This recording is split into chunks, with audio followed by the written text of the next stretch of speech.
pick up a T-shirt and you're from the same university and you know them, then maybe you can pick up a T-shirt for them, or your advisor was a lecturer here but's now already left. So we don't have to mail them to them. So it would be very helpful. So if that's the case, just approach me or approach Dakota. So, two other things. So, sadly for me, today is my last day here. I'm leaving for a week, and so I will miss the 4th week. But I know you guys will enjoy it. The best of it is best is yet to come. You know, there's all this active matter stuff. There's a lot of good lectures are coming. One of them is right here. And so just make sure you return everything to the wherever you borrowed. Tubing and I don't know, volleyballs or whatever. If you borrowed anything or like hiking guides, please make sure to return them. In my absence, it's either to Shao or Han or to Dakota. And also, if you haven't done reimbursements, please stop by, and you do reimbursement, please stop by main physics office to get that done. Okay, that's about it. Good. So I know. Okay. If you would like to design the order of science, I can send you that. You can put them on your own custom t-shirt or whatever. Okay. Or if you want to. How about you send it to everyone? They're online actually. I mean, but if you want the original PDF, hide that. Oh, okay. So without further ado, we have Christina. She needs no introduction. She's I've already did introduce her, but just for completeness, she's a professor at Syracuse. She's also one of the people, one of the 4 of us who runs the school every year. Very instrumental to making the school a success. She's also an organizer for this school, and of course, as a lecturer. Christina does many things in terms of research. It's generally in soft matter, and she's really been very, very active in the last few years, and really a leader in the active statistical physics, active matter. And so she's going to tell you about Okay, this. thank you. Thank you, Leo. It's great to be back here. Can you hear me, first of all? Is it on? Okay, thank you. So, as Leo mentioned, next week in particular, there'll be actually a lot of talks on this field that we call active matter. So I thought I would start out today using a little bit of my lecture, just telling you more in general about active matter, and then we'll move on to more specific topics. So I guess the first question I'd like to discuss is, what is active matter? So we're going to be talking about active matter, and you hear quite a bit about it. So what is it? Sort of, to give kind of a definition, I guess I would define it as a collection of particles, units, entities that are individually driven. So there's a drive that acts on each unit, and collectively they generate coordinated motion at large scales. So the key here is that you don't have, is a non-equilibrium system, clearly, but is not driven out of equilibrium as more conventionally by applying a uniform, say, electric field, or by applying an electric field which acts in the same way on each particle, or by applying forces at the boundary, say shear or temperature gradients or things like that, is driven out of equilibrium by a drive that acts on each individual unit, is internally generated on this active particle, as we call it, generally through an internal cyclic transformation that transforms, for instance, chemical energy into motion. So an example could be a bacterium, say E. coli. Okay, it's a body, maybe a couple of micron in length, 4 flagella, much longer, 10 to 20 micron in length. It beats the flagella. It undergoes a cyclic transformation, and it swims. And what is very typical about the motion of E. coli is that it does not perform a kind of motion we're very familiar with, say, Brownian motion, but it performs a characteristic motion called run and tumble. That is, it travels in a straight line at a speed of about, say, 15 micron per second. and then it undergoes a tumble. It spreads out the flagella, and it makes a big change in direction, a big angle. And then it goes another run, another straight line, then another tumble, and so on. And the tumble rate that we call alpha is typically about 1 Hertz, 1 inverse second. So every second it makes a tumble. It undergoes this sort of directed or persistent, it is called random walk. And this is actually very typical of this kind of active system. And we will see actually next time, not today, how this actually has profound consequences. This type of motion and the fact that it's different from random motion actually has profound consequences for the collective behavior of this system. So active particles that are individually driven, they swim somehow or they move through a medium some way and collectively generate coordinated motion at large scale. A dense collection of E. coli may exhibit collective swarming, may look like a turbulent fluid, lots of vorticity, may organize in patterns, rings into rings, spots are arranged in very regular periodic patterns, depending on the situation, whether there's plenty of food or little food and so on. And we like to see how we can use statistical mechanics and condensed matter theory tools to try to understand the coordinated behavior of these systems, to try to understand this emergent behavior, as we call it. So I will not talk at all about the mechanism for motility at the level of one of these particles. Very interesting stuff, but we're not going to hear about that. I'm only interested in their collective behavior today and for the next 3 lectures. Can I ask you a question about Yes. the distinction between active versus driven? Yes. If I have an object which is asymmetric and I put it on a vibrating bed, it will self-propel. Right. And if I So, put 1,000,000 of them, yeah. the hydrodynamic equation may not be distinguishable by guys who have their own internal energy. So I would call that an active system, still provided there's a single layer. Because if it's a single layer, essentially each one of your particles experience its own drive, and typically in a different direction because of randomness.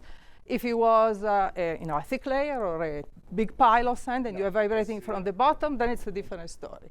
So yes, so there are plenty of many of the examples of active systems I will give you come from the living world. This is one, but there are also many that don't come from the living world. And thank you, Vincenzo. A vibrated single layer of granular material is an example of such systems. Another key property of generally of active systems is that the motion is force-free in the sense that, so this thing, say, is swimming through a fluid, it exerts the forces on the fluid, and the fluid exerts an equal and opposite force back, which is the friction. The net force on this object is 0. So if you were to expand the force field generated by one of these swimmers in a multiple expansion, the monopole term will be 0, the first non-zero term will be a dipole. And that's actually another very important characteristic. If I were to look at, say, sedimentation under gravity, there is a non-zero net force on the particles, and that changes the story quite a bit.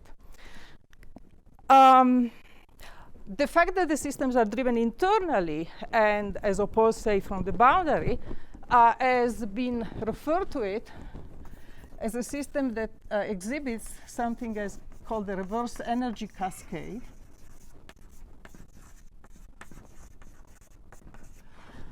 In the sense that, so say you drive a system from the boundary, sometimes you drive turbulent a fluid from the boundary, sometimes you drive turbulent behavior, and people talk about an energy cascade. Energy cascade from large scale to small scale, and structure develops. Here is kind of the opposite. Energy is input at the small scales and transduced to the large scale and generates patterns and behavior at the large scale. Although I should say that actually 2D turbulence is also of that type, but that's just as a caveat. Okay, so many examples. Just for fun, I want to show you a few movies, a few examples of active systems. Let's see if this works. All right, so first example is a single cell, in the sense that the cell itself, if you look inside the cell, this is a cell from the skin of a fish, the skin of a trout. It's called the keratocyte. It moves on the substrate at about 15 micro per minute, much slower than my E. coli, but it still moves. You see this fat part is the nucleus, and that sort of wide fan-shaped area. Inside, there is actually a polymer gel called the cytoskeleton, which is composed of long filaments, actin, and microtubules. You'll hear about some of those next week. And the proteins, motor proteins, that are actually capable of converting chemical energy into motion, into work. And so this material, this gel called the cytoskeleton that is inside this flat area, is a native material and plays a key role in driving the motion of the cell. Now, in fact, one thing that is very interesting that led physicists to be interested in this field, is that if you actually chop off a piece of this lamellipodium, so no nucleus, that's what this is, and prod it with a pipette, that thing will move, suggesting that this onset of motility maybe can really be thought of as a material property and a phase transition kind of language, okay? So that's just a piece of this flat area of this lamellipodium that can be set into motion. So that's an example, a single cell. Many cells, you put many cells together. This is what's called the wound healing assay. People prepare a monolayer of epithelial cells. They either scratch or prohibit cells from filling in the system, and then watch how collectively, in a very coordinated way, the cells advance. Is it working? Yeah. Cells advance. This is, by the way, they move even slower. These cells typically are 35 micron per hour. Okay, so the move is greatly accelerated. The cells advance to fill the wound. And one very interesting thing about this is that if you actually map out the displacements, that's what that is a map of the displacements of the cell in this dense cell layer, as was done by several people. These are data by Tommy Angelini. These kind of rearrangements look very much like some of the images that Sid Nagel showed you about the local rearrangements in glassy materials. And I think Lisa Manning will tell you a little bit more about this kind of systems and how we go about modeling. And finally, the example we all love, collective motion of birds, fish, insects, and so on. This happens to be a vortex of fish. Vorticity shows up all the time in the kind of collective motion we see in nature. So this is at a much, much larger scale. And actually, I think John Toner will tell you a little bit about how we go about modeling things like bird flocking, not specifically fish, although people have worked on these too. Now, as I mentioned, there are also examples from the non-living world. There's a movie from the BBC, by the way. There are some great movies if you go online. What's the advantage for fish to aggregate together? It's believed that the advantage for all these animal groups to aggregate together, well, not all of them, but certainly fish and birds, is protecting themselves from prone predators, actually. That's because the predator can go in and we'll get, of course, a few fish or a few, but it seems that the ones in the interior of the flocks will be safe, and that's, or the school. This is not a flock, this is a school. And, but, that's not necessarily well understood. That's something the biologists are clearly interested in. Okay. There are also non-living systems, synthetic microswimmers. And here is an example, one of the first ones that was built. If you take a colloid, even just a spherical colloid, say a gold particle, a couple of micron in diameters, and coat half of it with platinum, immerse it in a solution that contains hydrogen peroxide, the platinum size catalyzes the breakdown of hydrogen peroxide, and so the imbalance between the chemical reactions on the two sides essentially makes this colloid self-propel. These colloids will swim through a fluid in a way not very different from the way E. coli does. And this has been done first, actually, by Ayusman Sen at Penn State. There are now many other ways in which people make self-propelled or active colloids. Again, I don't really want to go into the mechanism, but they also make rods, so both spherical particles that are self-propelled, rod-like particles that are self-propelled. And in fact, again, just for fun, I wanted to show you these two movies. One is a movie of a bacterium. I don't think it's E. coli. It's another bacterium. I don't remember what it is. And the other is a movie of self-propelled rod. And I'd like you to tell me which is which.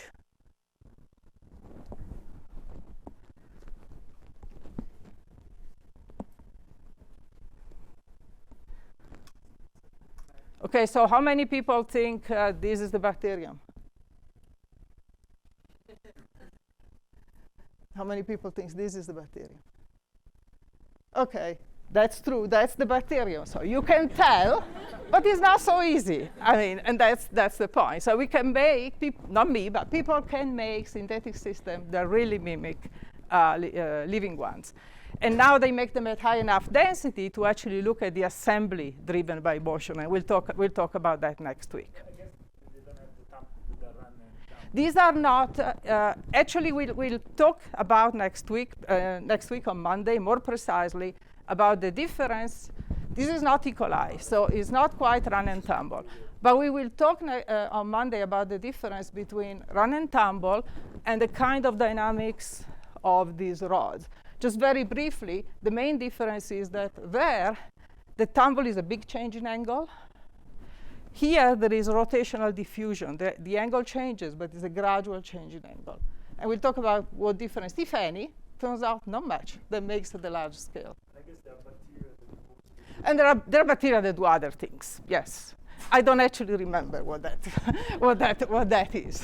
So, okay, so that's just for showing you. I wanted to blank it. Okay, that there are examples on many, many scales. And clearly, so just to summarize, what do they have in common? The drive acts on each unit. So symmetry is broken locally, not globally, as it might be if you apply, say, a magnetic field to a system.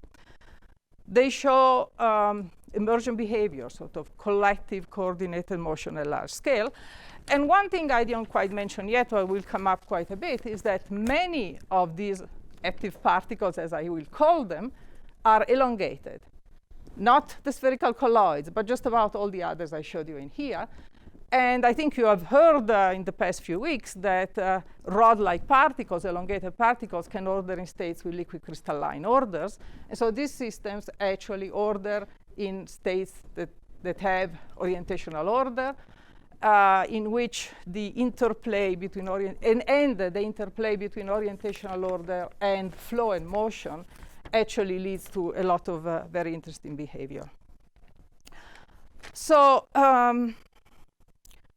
so what do we want to do? We want to try to describe this system as materials.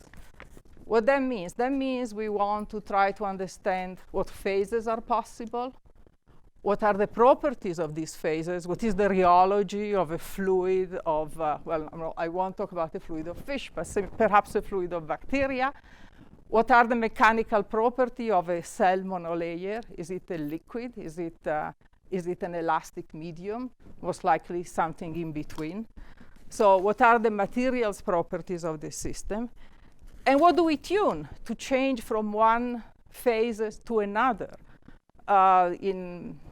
Generally in dead matter, we might tune the temperature, we might tune the density, and we might go from a liquid to a solid. So what do we tune here? Can we somehow tune the activity, which might be related to the speed at which a bacterium swim? We can tune the density. Activity is certainly something that we can tune in a theory or in a simulation, but clearly much harder to tune in experiments, although sometimes possible. So in these active colloids, you can actually tune the speed at which they swim by changing the concentration of hydrogen peroxide. So sometimes it's possible to do that. So those are kind of the questions we want to start. We've been, actually, several of us have been asking for a little while now, but there are still many that we continue to ask. Now, let me just take a first step. So as physicists, we tend to like to classify things. And so let me take a first step as time to classify these active systems.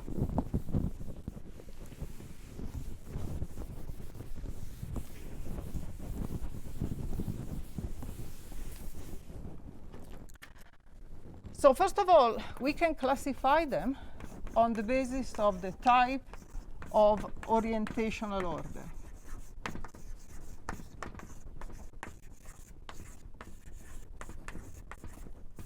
Or lack thereof, to be precise.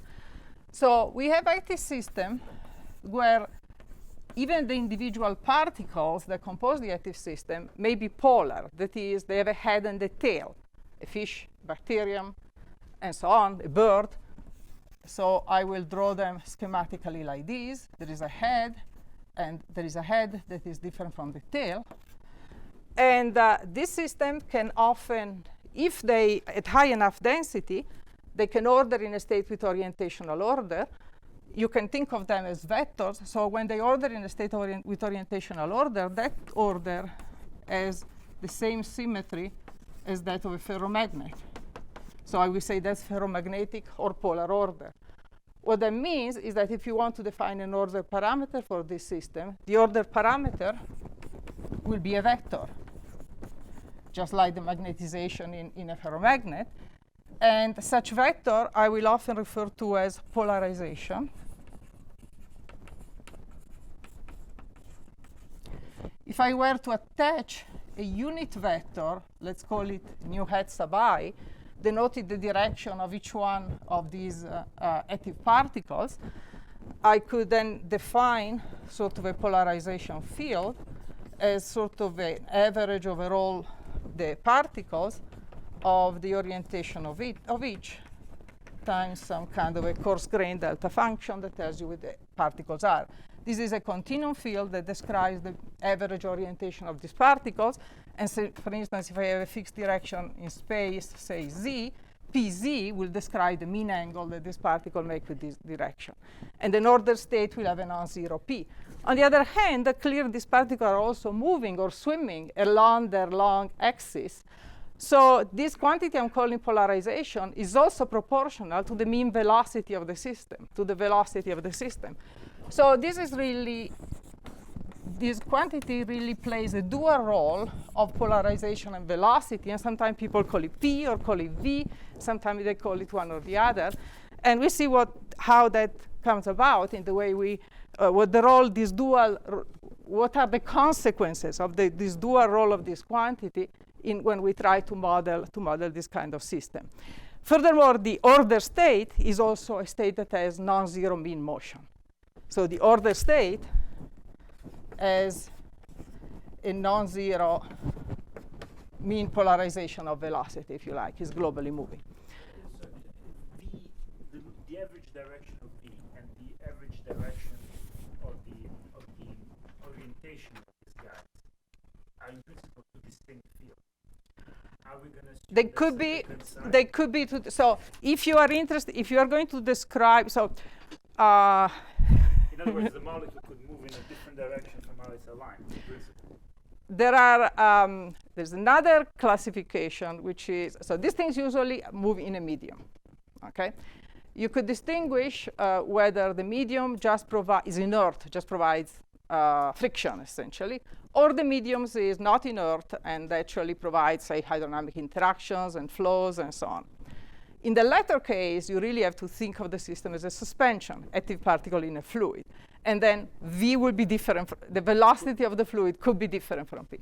When I'm saying that the velocity here is simply proportional to the polarization, I'm thinking of this, as we usually call it, dry system, where the fluid just provides, where the medium just provides friction.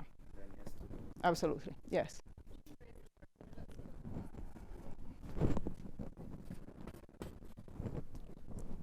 Was another question, yeah.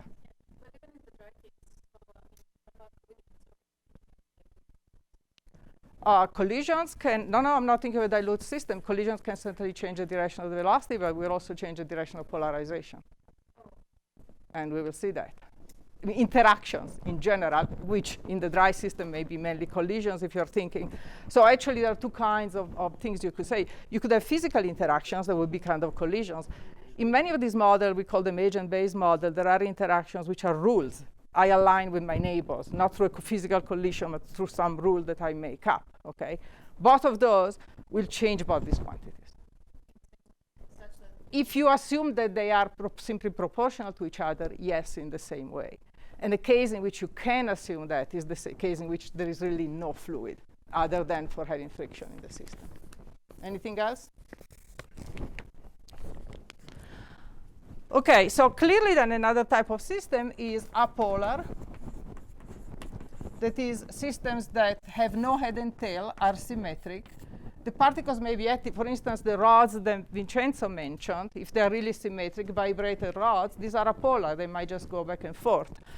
There are cells like the melanocytes, they shake around pigment in our skin. They actually don't perform direct motion. They sort of shake back and forth. So if you look at the dynamics on time scales larger than the time for, say, one cycle of going back and forth, these are apolar systems. They are active, but they're not going anywhere. And when the system order in states of orientational order, then the order will be that of a nematic liquid crystal, a nematic of rods, where, say, I'm ordered along this direction, but I'm ordered along this orientation, but this direction and this direction are the same. In this case, the order parameter will be a tensor, and we'll talk about this more next week. And of course, these systems do not exhibit any mean motion. And then finally, there are systems like my spherical colloids, for instance, which may be self-propelled. I'll draw them like this schematically, okay? So they're actually active. But unless there is an externally imposed rule that tends to align them, or perhaps hydrodynamic interaction that might actually align them, they certainly do not align because of steric effects, since they are just sphericals. So they don't form any states of orientational order, but as we will see, they actually do exhibit a rather rich non-equilibrium behavior. Now, John Turner will probably tell you a lot about this kind of system. I'll tell you a lot about this. I'll tell you some about these systems in our next lecture, and I'll tell you about these systems in my third lecture. So you get a little bit of a flavor of each one of these. You're not considering rod-like or spherical, no, the shape. So these, if you want to make a physical model, the simplest shape you can consider is a rod, okay? And these will be a sphere. I should say that all I'm going to do here in all the classes is going to be in 2 dimensions. So really, they're going to be disks, not spheres, okay? But actually, people have done work also in 3 dimensions. But again, often people work on agent-based models, which means these might even just be point particles with some rule that make them aligned head-to-head, tail-to-tail, and things like that, okay? In principle, polar particles can align in a nematic state, which half of them going one way and half of them going the other way. But I don't think there's any real system, physical, certainly no living system that really does that. Okay, and then the other distinction that I mentioned a minute ago about the role of the medium, we call systems dry versus wet. Dry when the medium only provides friction, and that's what I'm going to tell you about in the first 2 lectures. I'll give you an example of this kind of system. So I'll just write it here.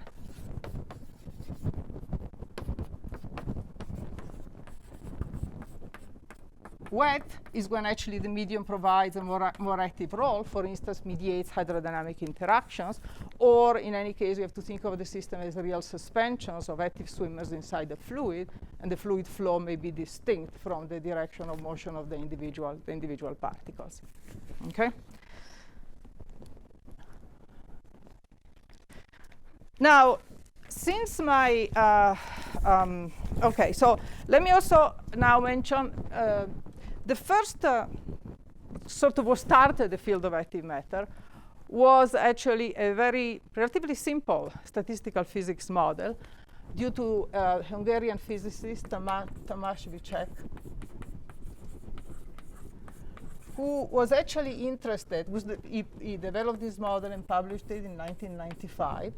And he was actually interested in using statistical mechanics ideas to describe actually bird flocking. And it was a model inspired by an analogy with ferromagnetism. It's a model of the first variety, polar system.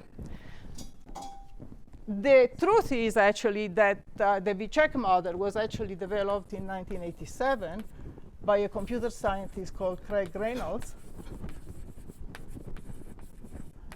who worked for the animation industry. I think he now works for Pixar, I believe. And he has won some Oscars, and he proposed this model for, used the model for doing things like generating the wildebeest stampede in Lion King and so on. But we call it the Vichek model. So it's inspired by ferromagnetism. It's a very simple model. So let's think of birds, for instance. A bird is an arrow. It's like a flying spin. The model, I formulate the model in 2 dimensions. So effectively is like a model of flying XY spins. Okay? So they're actually point particles.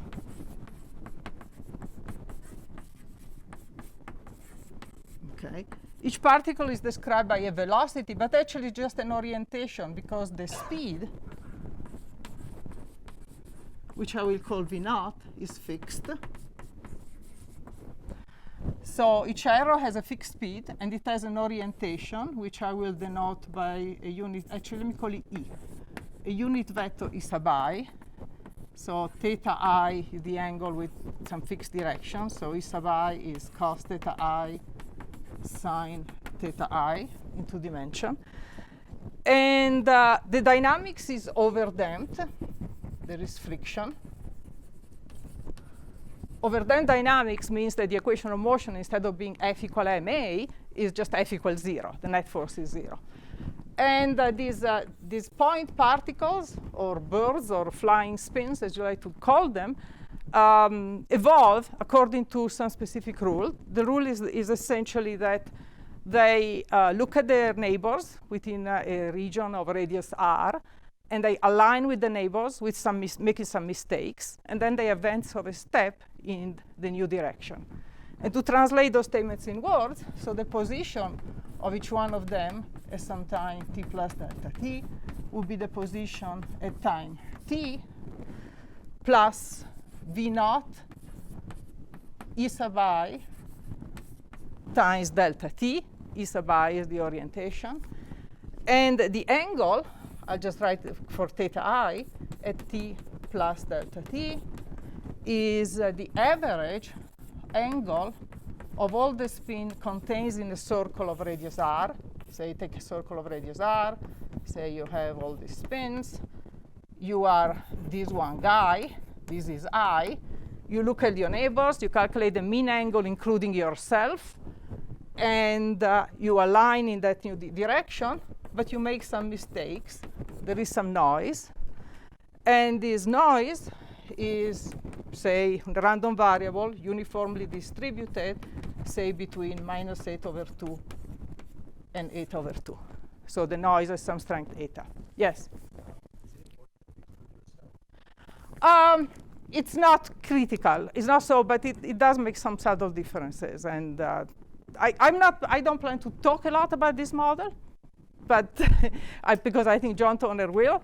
But I just wanted to at least introduce it today. Okay. So those are the rules of the game. So that the parameters, if you like, this V0 could really just be scaled out. So really the parameters of the model are the strength of the noise and, of course, the density, how many particles you have per unit area of the plane. And you can define an order parameter for this model, which we can call a mean velocity, which would be the magnitude. So you take the velocities of all these particles, add them all up, divide by n, sum them over, where the velocity is just defined as v0 times their orientation. So really, this is a mean angle because the speed is fixed. So this will be the order parameter of the system. And if you just simulate this on a computer, what you find is that it does indeed exhibit a phase transition as a function either of the strength of the noise or the density.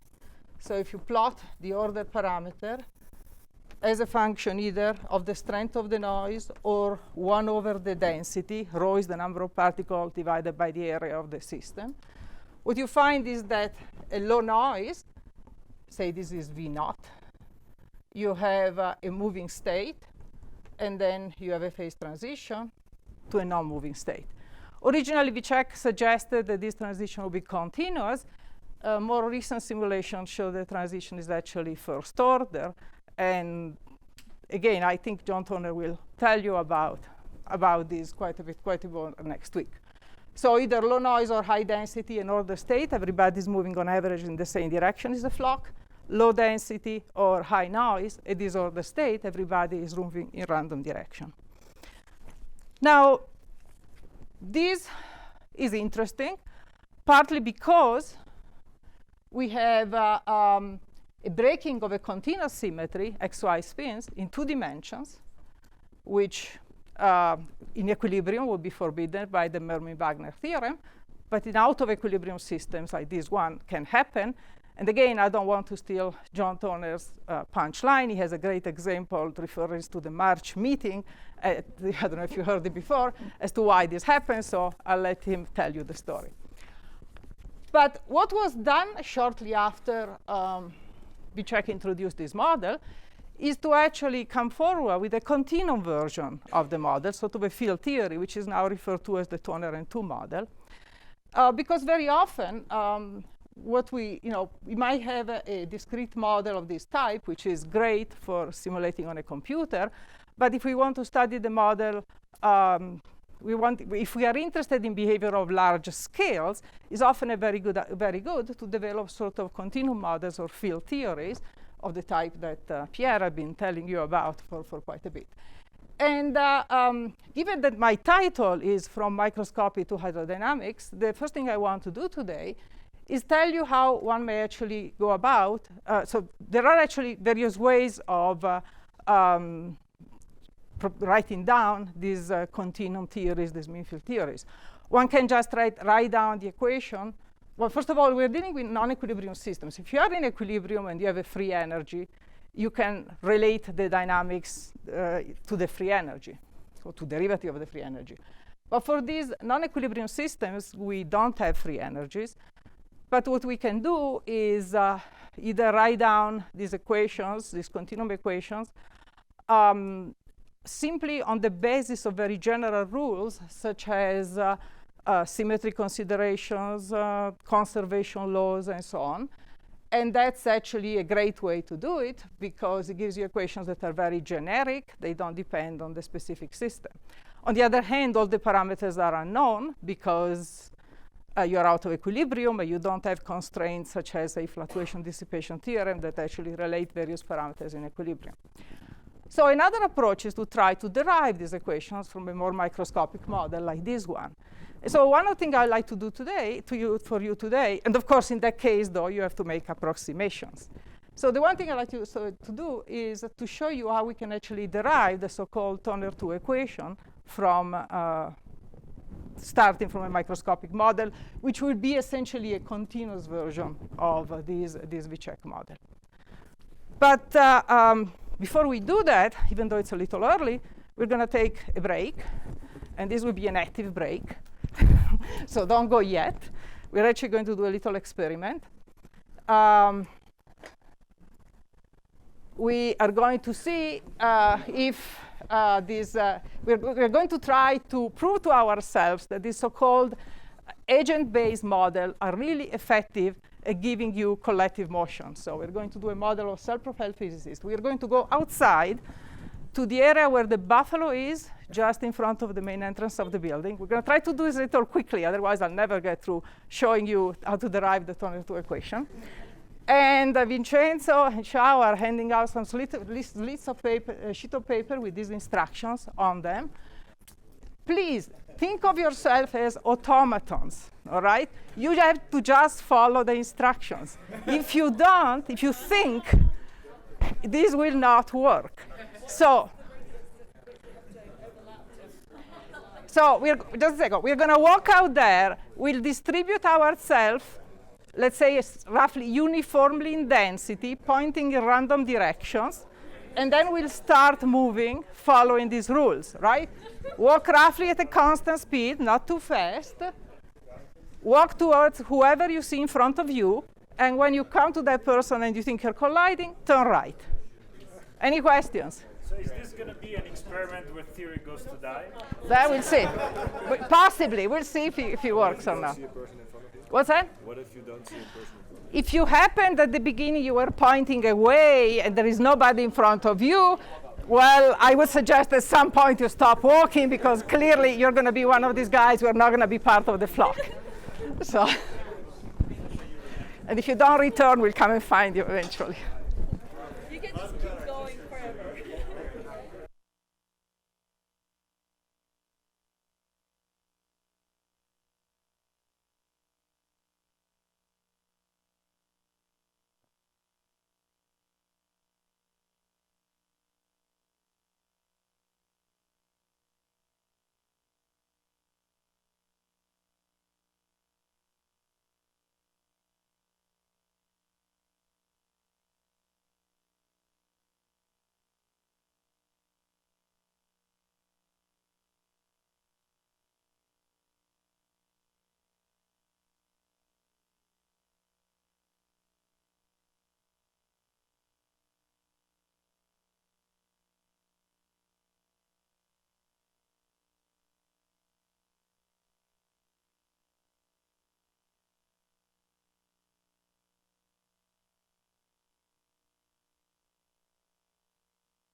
So this is just F equal ma, force ma.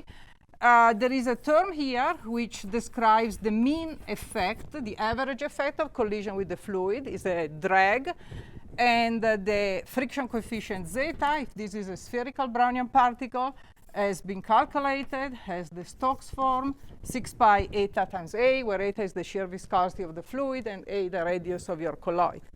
And this is actually in 3 dimensions, this expression. And then we have this term here, which is a random force. It's supposed to describe the random part of the effect of collisions with the fluid. And we define this random force or noise in terms of its moments, essentially. So we're going to choose it to be Gaussian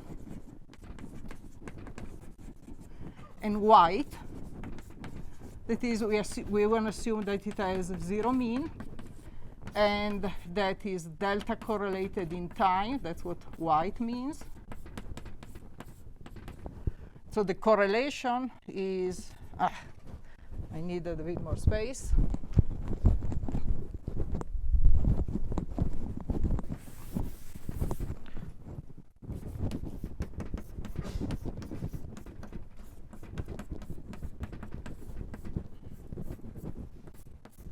Delta is the strength of the correlator.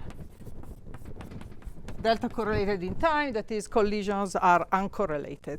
There is a characteristic time scale in this equation, which is m over zeta. Let's call it tau, maybe. And it describes the competition between inertia and viscous drag. You can, if you haven't calculated before, say, the velocity-velocity correlation function and the mean square displacement of a Brownian particle of this type, I really encourage you to do it as an exercise. In particular, you can calculate the equal time correlator of the velocity, v of t square. You can calculate everything exactly. And then you can look at its behavior at long times much larger than this m over zeta. And you will find that it goes to the strength of the noise, the dimensionality d of the system, divided by the friction times the mass of the particle. Now notice that I have not told you what delta is. Okay? If I'm actually describing a Brownian particle in a fluid in thermal equilibrium, I would expect that a long time the system is in equilibrium. And so I could also calculate the mean square value of the velocity from the distribution of velocities in the system, which I expect to be Maxwellian. And so for an equilibrium system, I would expect these to be also equal to the thermal velocity square of the system, which is the dimensionality times kVt over m. If you like, for such a system, this determines delta, the correlator of the noise. This is also, if you like, a very, very simple statement, the simplest possible statement, what we call the fluctuation dissipation theorem, because it relates dissipation, as described, say, by the friction, which tend to kill dynamics, to fluctuations as described by the correlator of the velocity. Okay? The other thing, The potential point of fusion, that eta and zeta is not the same thing as eta noise. no, eta, oh, sorry, no, this eta is the shear viscosity of the fluid. Is not the noise in the Vycheck model. Let's call that sigma. We're going to change the notation. Okay. You can also calculate the mean square displacement. Let's write it here.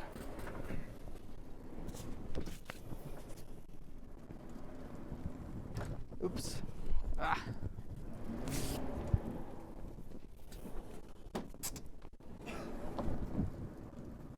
Another calculation I encourage you all to do, if you haven't done it before, is the mean square displacement, delta r of t. One of these delta is r of t minus r of 0. Then you square it, you average over the noise. And what you find if you do this calculation is 2d, and you assume that the system is in equilibrium, which specifies your delta, sorry, kVt over zeta. Try to find it.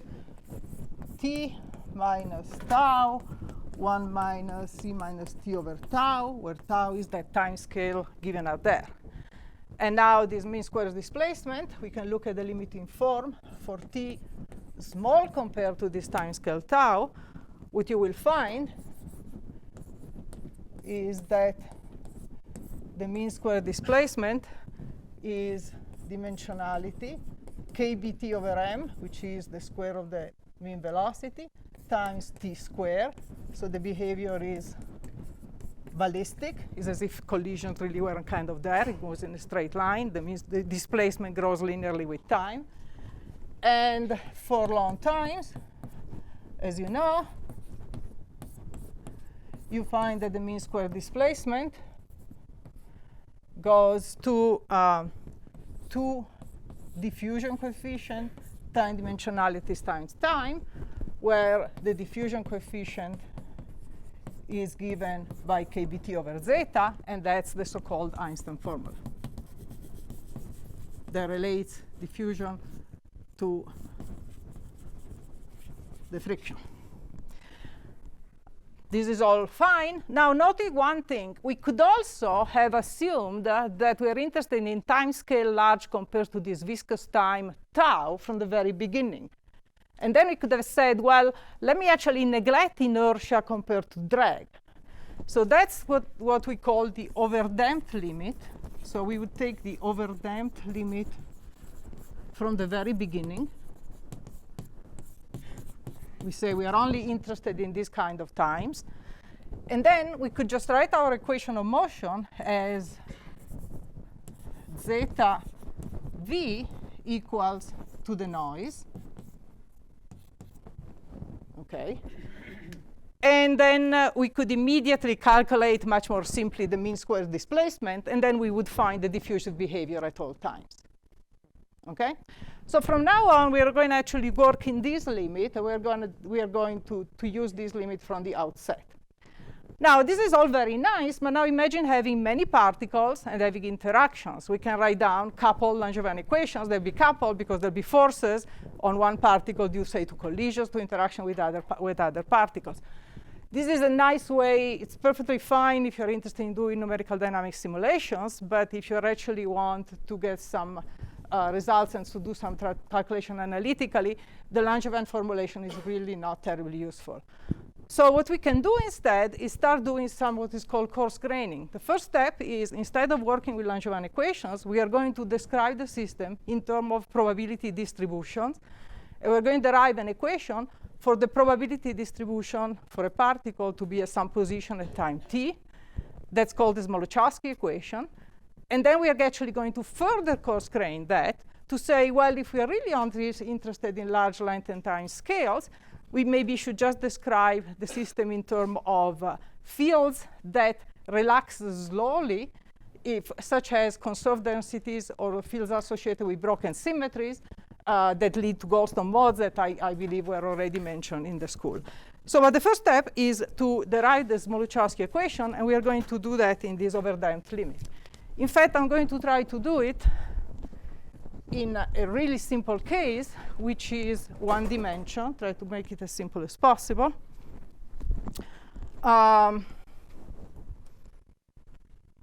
Let's forget the V-check model for now. OK. So we want to derive an equation for the probability distribution. And actually, I will derive an equation for the noise averaged probability distribution. I will call it psi of r and t, which is the probability of finding the particle at position r at some time t. Again, this is just standard. There's not a relative system here. I will assume overdamped dynamics.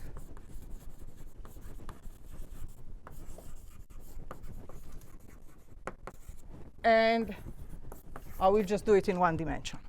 So the equation of motion, I will just write it as v, which of course is dx over dt, equal to noise. Notice that I divided out by the friction. So maybe I should put a wiggle on this noise to say that it's different from the noise I had over there. It's not going to matter because I will not define what my correlator is. in order to keep track of the role of forces, because eventually I want to include forces that come from interaction with other particles, I will actually put an external, possibly external force here derived from a potential that I will call U of x. So there is some external potential, so it could be a harmonic trap for this particle, and it gives an external force like that. I'm interested in deriving, and again, the noise is specified like before. The average is 0. The correlations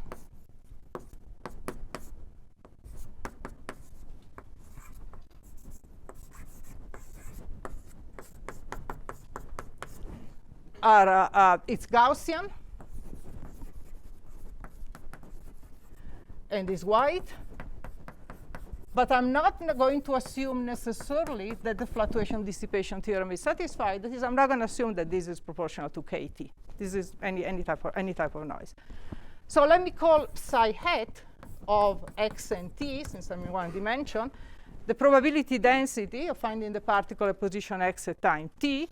The hat indicates that this is quantity I have not yet noise averaged it. Okay. Of course, the number of particles is conserved, so this is probability density is conserved, and it satisfies the condition that if I integrate it over the whole system, I'll call V the volume of the system, even though I'm in one dimension, that will be equal to 1. And this implies a conservation law for the probability, that is, implies that the time derivative of the probability density is the gradient of a flux, and so can be written as minus the derivative of a flux. And the flux itself, I just have one particle here, remember, is the velocity times the density, or the probability density again. Okay? So that condition implies a conservation law. The rate of change of psi is the derivative of a flux. It means that if you take a volume, the only way the number of points in that volume can change is if phase space points go in and out of that volume. Now, let me substitute here the Langevin equation, and let me write an equation for this probability density in the following way. So I have minus d over dx. The velocity is minus 1 over zeta u prime plus the noise at time t acting on psi hat. Okay? Now, just for convenience of notation, I will define an operator. I will rewrite this as some operator L acting on psi hat plus dx of eta times psi.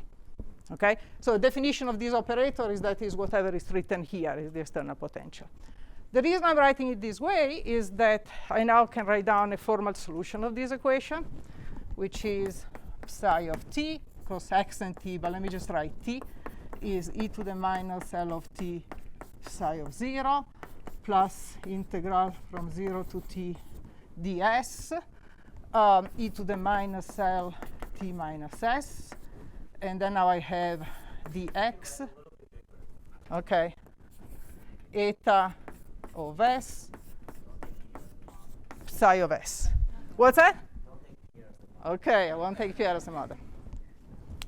Okay, so I've just done nothing because this is just a formal solution. Notice one important thing. Psi, so clearly this psi hat of s depends on the noise in some way that I don't actually know, okay? But what this formal solution shows is that psi hat only depends on the noise. Psi hat at time t only depends on the noise at times earlier than t. Okay, and this is actually important for our derivation. Now, what I like to do is noise average this equation. Noise average this equation, and okay. So I will put brackets here to indicate average over noise. Okay, and I will call psi without a hat the average of psi hat. Now, the way I'm going to do it, I'm going to insert this solution here, and then sort of average term by term. Maybe I will put this up and this up, and see if we can write it here. So let me insert the solution before I noise average, and let's write it this way. And then I have minus dx eta of t e to the minus lt psi hat of 0 minus, did I go here? I have plus, I think, becomes d over dx, integral from 0 and t of ds. I have an eta of t, I have e to the minus l t minus s, and then I have another derivative, eta of s. These are supposed to have wiggles over them, psi hat of s. Okay? Yes, it does. I am not, well, it's x now is kind of like a dummy variable, if you like. It does depend on x. L is an operator than x on x. I don't write. The x is the same everywhere. That's why I stopped writing it. Okay? Now I want to average.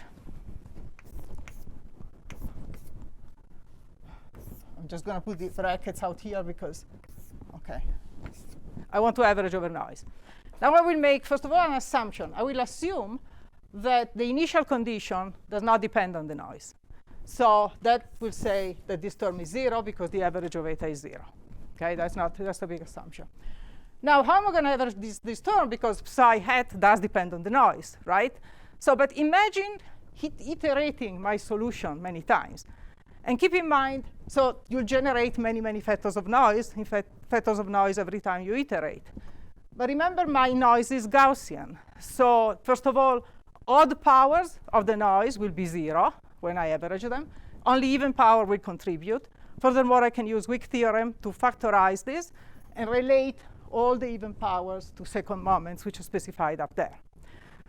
But I will have many of them. For instance, I can contract this eta with this eta, or I can contract, say, this eta with any one of the etas that will come out from expanding this thing. Now, the contraction of these with this will give me a delta of t minus s. Okay? The contraction of, say, these with some other eta and some other s prime will give me a delta function of s minus s prime. But remember, the psi only depends on noise at times earlier than the time at which it's calculated. And you can convince yourself, you can carry out this perturbative expansion, that all these other terms will actually vanish because of the constraint on the time ordering. And actually, the only one will be non-zero, will be the one where you combine this one with that. Okay? And by the way, if you have, want to see more, there is a really beautiful little book by Bob Swansig called, I think, Non-Equilibrium Statistical Mechanics. The first two, if you read the first 2 chapters of this book, it's a very thin book. The first 2 chapters are very thin. You learn everything you want about this, and it's really very nice. So if I do this, I end up with an equation. Yes.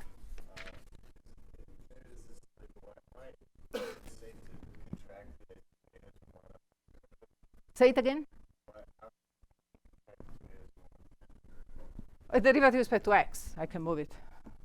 The noise doesn't depend on x. It's just one particle. The noise doesn't depend on x. I mean, actually, I can move these over here. This does, so I shouldn't move these over there, the derivative, but I can move these over there because the noise doesn't depend on x. Anything else? Okay, so if we do this, we end up with the Smoluchowski equation. Let's write the equation. Oops. Now I will put back the explicit form of the operators. So I'm going to write it the following way.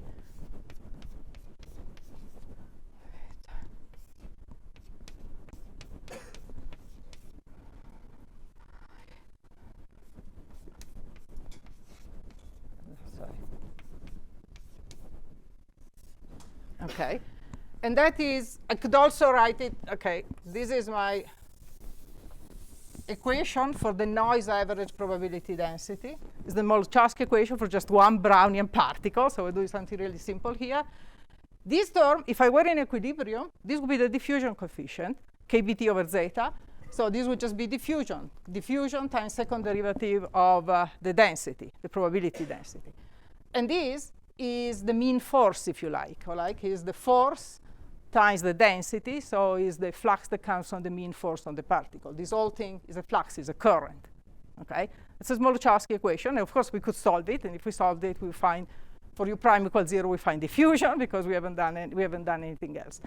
But notice that in doing this derivation, I assumed some things about the noise, but there are two things I did not assume. I did not assume the thermal equilibrium, because I didn't tell you that this is kBt over m, and I did not assume that the noise is small. Even though I carried out this code looks like a perturbation theory here, I actually did not assume the noise is small. I resummed everything. This is actually exact. Okay? So this equation applies to non-equilibrium system, where delta could be something else, and we will use it for our active systems. Now, if my system, now this is one particle in one dimension. Now, what I like to do, yes? You did assume that it's independent of the position, right? Because for one particle. But if I have many particles, then I will have also possibly delta functions if I'm looking at the position of particles Ri or J, I will have a delta Ij. No, it doesn't depend on R. It just depends on the particle labels. And then you can carry out this derivation again. No, it doesn't depend on the interaction. This is the noise. So, I mean, I will write down, okay, let me, this will not apply for, first of all, this will not apply for non-Markovian noise. I assume the noise to be white. Okay, so it will not apply for non-Markovian noise. Color noise is, if I write from the beginning in noise that depends on X, I will also, there is some steps I cannot carry out, things will be more complicated. I can still do something, but not this simply. Yes? Just the point of nomenclature, can you say what's the difference between Smoluchowski equation and Okay. Well, the Dutch masters will say that the Fokker-Planck equation is the equation when you consider inertia. That is, the Fokker-Planck equation is for the probability density of finding the particle at position x, velocity v at time t. Okay? So you include the velocity as full phase space. And the Smoluchowski equation is for the overdamped limit, where you have assumed that the velocities relax quickly, and then you just look at dynamics of position. But there is confusion. But people use these names a little bit interchange, which, having grown up with a lot of Dutch statistical mechanics background, I don't like. But in the literature, people do use them a little bit. But I think that's okay. Any other question? So I could have derived the Fokker-Planck equation first and then taken the overdamped limit, but I thought that was a little bit too much. But actually, Swansik in his book does that, so you can look it up there. Okay. Now, I was promised a few extra minutes because of the, so now, what do we want to do? Well, also, Pierre took a lot of extra time, so I don't see why I can't. What's that? Okay, now suppose we have many particles, and we start out with couple Langevin equations and possibly interactions.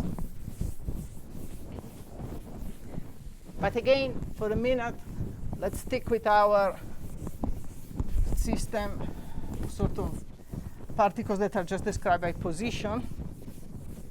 I hope you'll be able to see this. It stays pretty white, but let's see.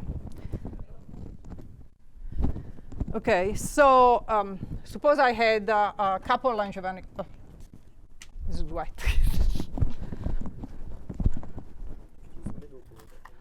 I know, but this is the middle board. I could use the back one. Oh, you are absolutely right. I was going to ask, how do I pull this up? Question. Which one is the? Okay, thank you.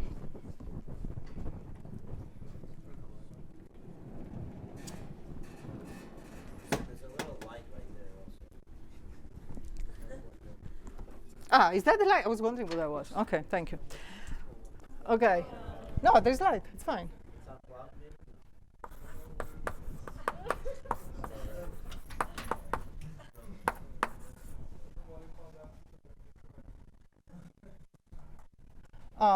Sorry, what do I want to write? I just want to write some forces, okay.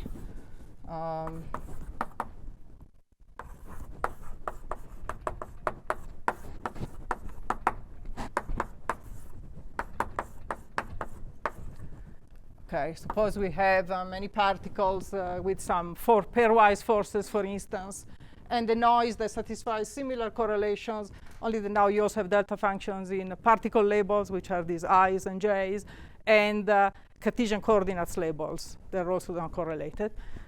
You can actually go through a derivation very, very similar, but now what you need to do now, phase space is much bigger, so we will define an S-particle probability distribution. This will be the probability of finding particle R1 at R1, particle 2 at R2, particle S at Rs at time t, regardless of the position of the other particles. And then we can carry out a similar procedure, and what we actually derive exactly is a hierarchy of Smoluchowski equation for all these probability distributions. I will write down the first one. And I will not write the labels, couples psi1. There'll be a diffusion type term. I'll call it delta. Okay. And then we can guess what happens. That's why I kept track of the force over there. We can kind of guess what happens. The term that couples to the force will have the following form. Gradient with respect to 1, dotted with mu. Mu is the mobility. It's just 1 over zeta. Okay. Now you have integral over R2. Then we have minus gradient with respect to 1 of u of R1, 2. And then now we have the 2 particle that depends on R1, R2, and t. So the equation for psi1 couples to psi2. The equation for psi2 couples to psi3. And we are in trouble. We need to close these equations somehow. Now, a very simple assumption we can make is the one that essentially leads to something like the Boltzmann equation, the assumption of molecular chaos, that collisions are essentially uncorrelated. And that assumption, which holds at the lowest densities, so now we are making an assumption of low density here, is to write psi2 as the product of 2 psi1s. Okay, so when writing correlations, if we put that in here, we have a closed equation for psi1. And we'll have 2 psi1, one at position R2 and one at position R1. If we take out the one at position R1, what we have here is a very natural interpretation, again, of mean force on particle 1 due to interaction with all the others, but probably cut off if this is a short-range potential by some neighborhood. Yes? A tagged particle, any particle, which I call a tagged particle. I pick one. Yeah, it's not the first. It's any particle. Yeah. Anything else? OK, I don't think I'm going to finish here. Now, we like to use all this mess to derive the Toner 2 equations. OK? So the idea, first of all, is we want to describe the dynamics instead of in terms of the full probability distribution psi1.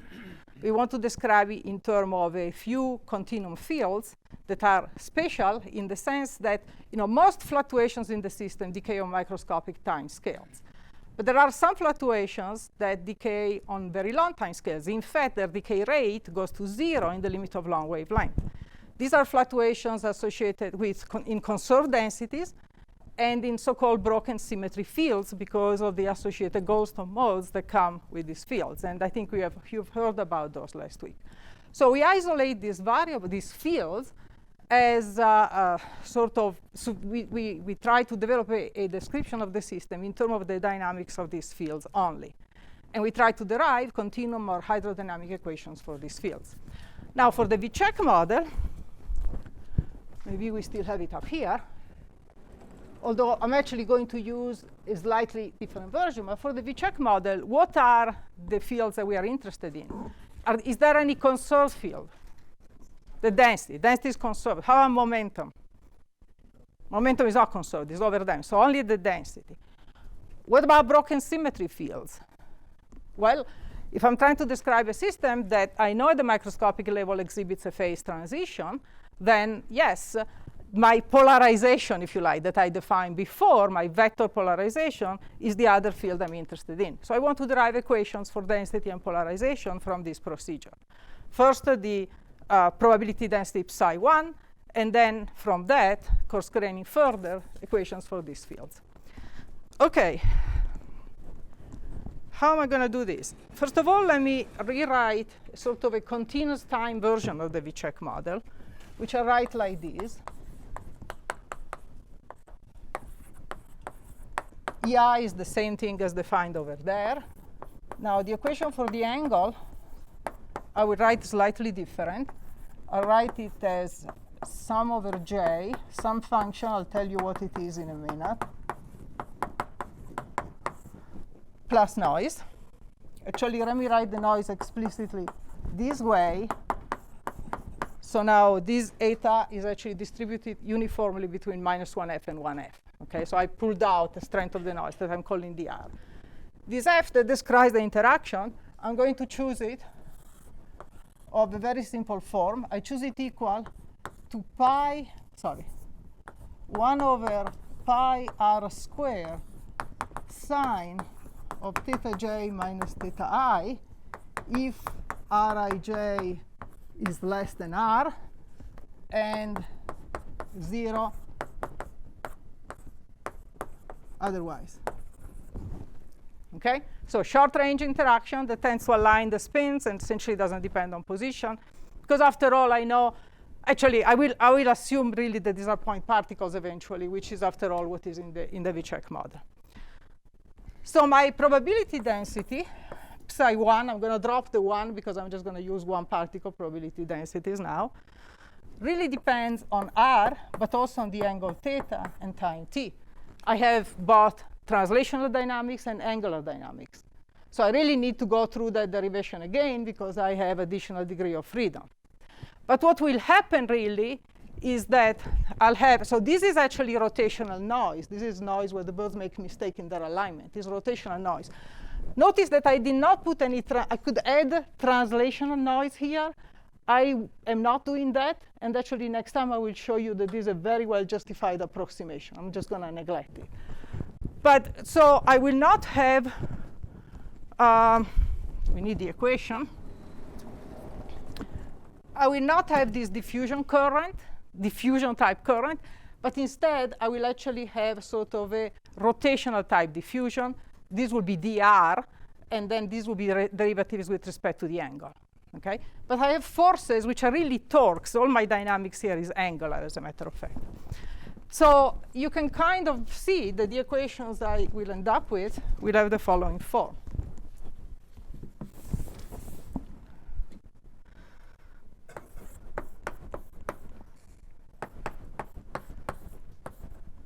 I have this is sort of like a self-propulsion force, although I divide it out by the drag. So we notice like a self-propulsion force divided by the drag, right? So I have E psi. This is the first term in my current. I have this term coming from averaging the noise.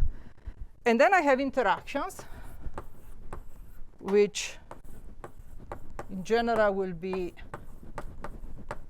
r prime, f of theta prime minus theta, r prime minus r.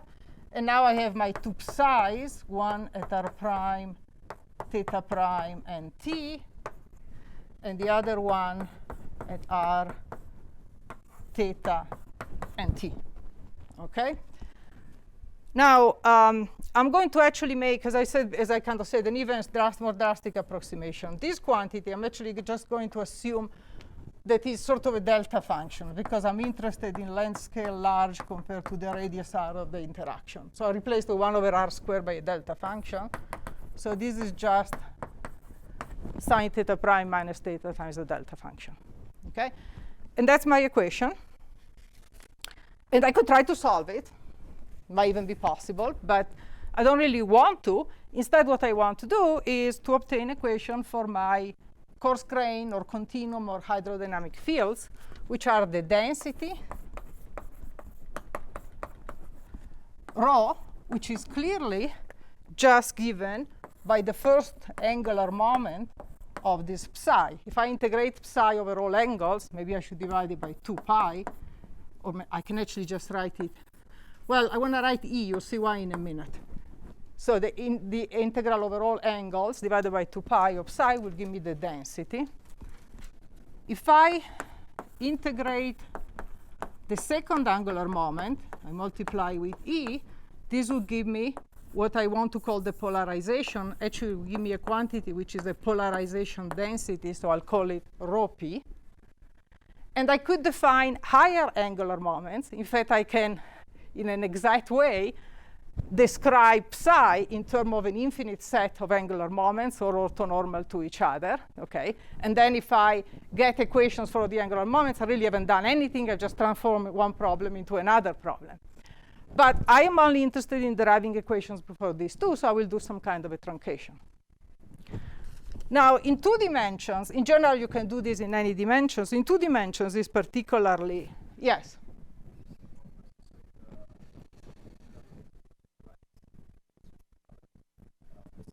Yeah. Yeah. Yeah. I mean, you can try to do better, but that's, oh, wait a minute. Is there another one, or I use them all? Huh?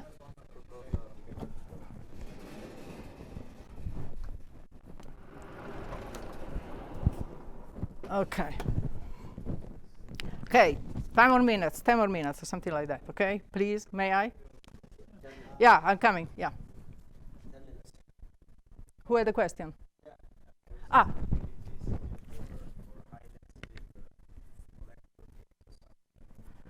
So, right, so the problem, I mean, you can go beyond this simple approximation, but perturbatively, essentially, in the density, meaning you can, and this has been done for, for non-active systems. I mean, these kind of derivations do make the assumption of low density, or eventually you calculate corrections and moderate density. So you're coming to the problem from the other end. You're deriving equations where you calculate all the coefficients exactly for the model, but you calculate them at low density.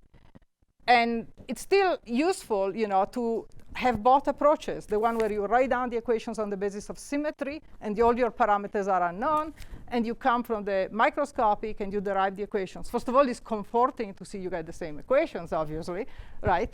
And also, I personally feel that this kind of derivation sometimes helps you give you understanding of the various terms in the equations. But yes, absolutely, I'm doing low density. So you approximate the interaction by the other function. I don't have to do that. I'm just trying this. No local effect.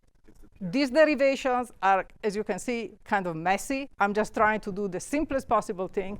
I can actually not make an approximation, and then I will have other terms. Well, eventually I'm going to do an expansion in gradients, because that's what hydrodynamics is about long wavelengths, okay? And so that if I don't do the approximation, I will generate other terms in gradients, but not new terms as compared to the ones I will obtain. And that's why I made that approximation there. Okay, but you don't have to. That's clear. That's definitely not crucial. Okay, so I don't know if I'm gonna.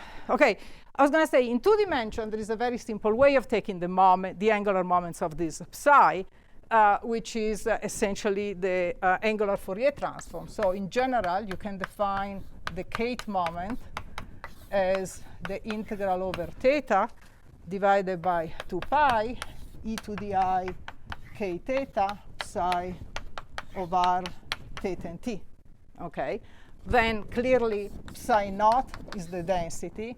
Psi 1 is actually the density times px plus I py. These are complex, these moments, and so on. But it's actually just more convenient to deal with these quantities. And then you can go to your equation, take this angular Fourier transform, and get an equations for all these moments. I just would like to write it down. And that equation, those equations, the equation for the kth moment is the following. Okay. We have v naught over 2 dx. Okay, psi k plus 1 minus psi k minus 1 plus v naught over 2I dy psi of k plus 1 minus psi of k minus 1. That all comes from my convective term, the v naught term over there. I have minus k squared dr psi k. And finally, this will tell you why I've chosen that form for the interaction. The interaction is actually rather simple. Is I gamma k divided by 2 pi sum over m psi m f minus m psi k minus m, where f minus m is the mth, well, is the complex conjugate of the mth Fourier coefficient of my sign interaction. And what that means is there are only two that are non-zero, phi f1, which is minus I over 2, and f minus 1, which is f1 complex conjugate. Okay?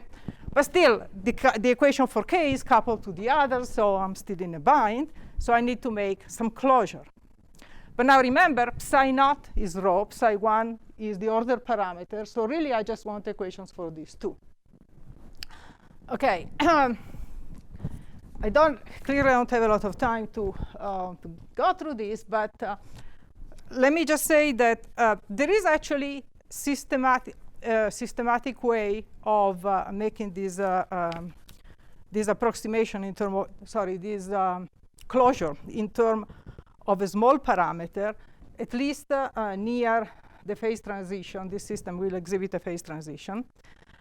But, well, OK, let me show you one thing. First of all, for k equals 0, the equation is particularly simple.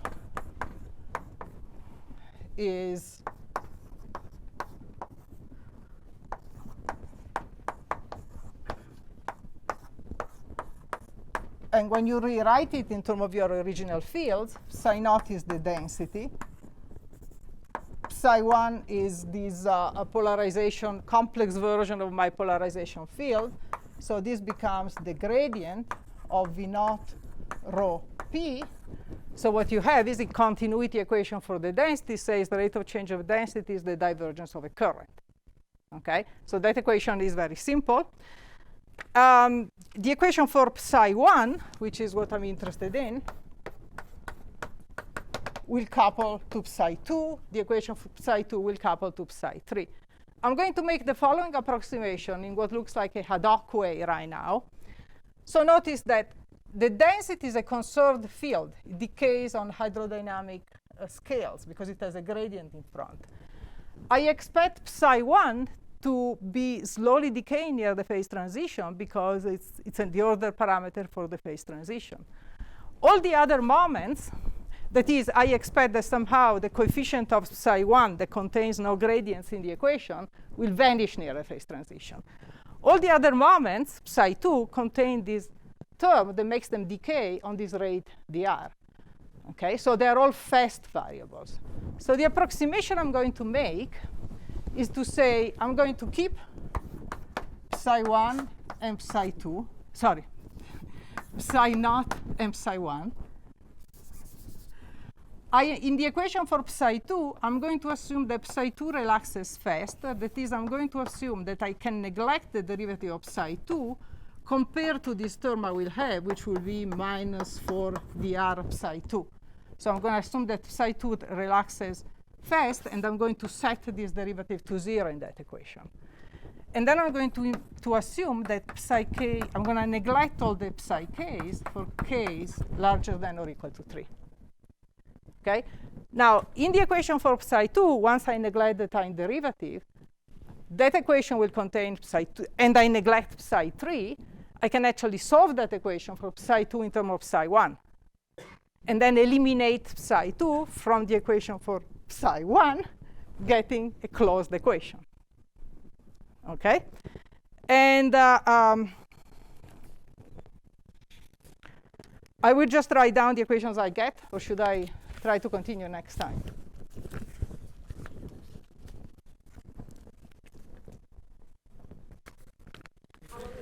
Let me write down the equations I get. I don't have any place. I'll just write down the equations.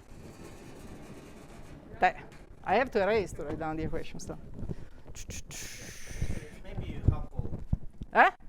maybe better to relate it. Start with that. Okay. You're gonna have to write them down anyway next.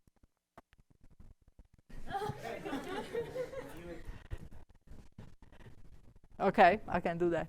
That's fine.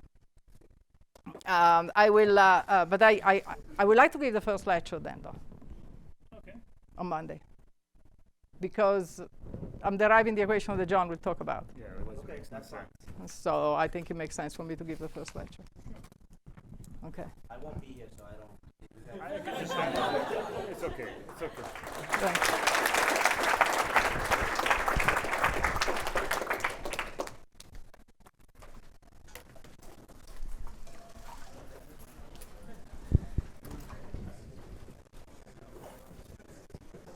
Oh no, I don't have to erase. I'm used to erase.